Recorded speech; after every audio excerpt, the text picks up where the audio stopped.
உண்மை என்பது ஒரு சுவாரஸ்யமான விஷயம். மனம் தேடுவதை நிறுத்தி ஒப்புக்கொண்ட பிறகுதான் உண்மை நிலைத்திருக்கும். நான் இரவு நேரத்தில் என் கார் முன் ஓடிக்கொண்டிருக்கும் ஒரு கருப்பு கரடியை பார்த்தேன்.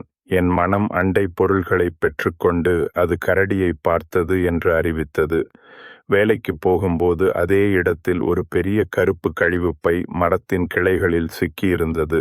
அது கரடியை பார்த்த இடத்தில்தான் அது விழுந்திருக்கிறது என்று என் மனம் நினைத்தது. இப்படித்தான் உருவாக்கப்பட்ட உண்மையின் சக்தி.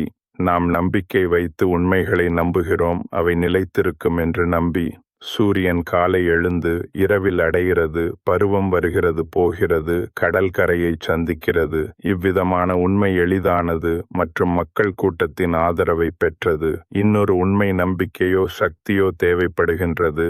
ஆதாரமில்லாத உண்மையையும் எண்ணி நம்பிக்கையால் அதை உண்மையாக மாற்றுவது. இது தெரியாதவற்றில் நம்பிக்கை வைக்கிறது போல். அவர்களது சொன்னது என்ன என்று நாம் சொல்வது விட்டு நம்பிக்கைதான். அது நல்ல சொல்லடிப்பல்ல. நம்பிக்கையிலே அவர்கள் தங்களின் சக்தியை செலுத்துகின்றனர். அதனால் அதே உண்மைதான் என்று நினைக்கின்றனர். மற்றவை அவர்களை முட்டாள்கள் என்று நிரூபிக்கும். மனிதர்கள் உண்மையை விரும்புகிறார்கள். உண்மை மிகவும் சௌகரியமானது. கூட எதிர்மறை கொடூரமான உண்மைகளும் ஏற்றுக்கொள்ளப்படுகின்றன. அறிவு சம்பந்தப்பட்ட உண்மைகளுக்கு நம்பிக்கை தேவையில்லாமலும் அவற்றை உண்மை என ஏற்றுக்கொள்கின்றோம்.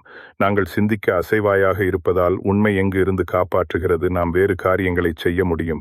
ஆனால் நான் எச்சரிக்க விரும்புகிறேன். நாம் பிடித்துள்ள உண்மைகள் பெரும்பாலும் நம்பிக்கையின் விளைவாக இருக்கலாம். உண்மையில் தெரிந்து கொள்ளப்பட்டது குறைவாக இருக்கலாம். நாம் தேடலை நிறுத்தி கூட்டத்தின் உண்மையை ஏற்றுக்கொண்டு வெளியில் உள்ளவற்றை தவறு என கூறுகிறோம். இது எளிதான வழி.